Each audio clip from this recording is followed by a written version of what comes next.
যেতে যদি পারতাম আমি সোনার মদিনায়, সালাম আমি দিতাম গিয়ে নবীজি রওজায়।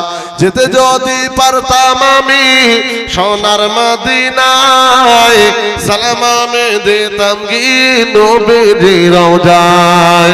মদিনার ওই ধুলা বালি পাই যদি সামনে আমি, পেলে পরে মাখতাম আমি শর্মা বলে হায়। মাঝখানে আমার নবী জিন্দা শুয়ে রয়, মাঝখানে আমার নবী জিন্দা শুয়ে রয়। ওরে মাঠে মদিনার মাঠে, ওরে ভূমে মদিনার ভূমে, দুই দিকে দুই সাথে আয়। মাঝখানে আমার নবী জিন্দা শুয়ে রয়। আল্লাহ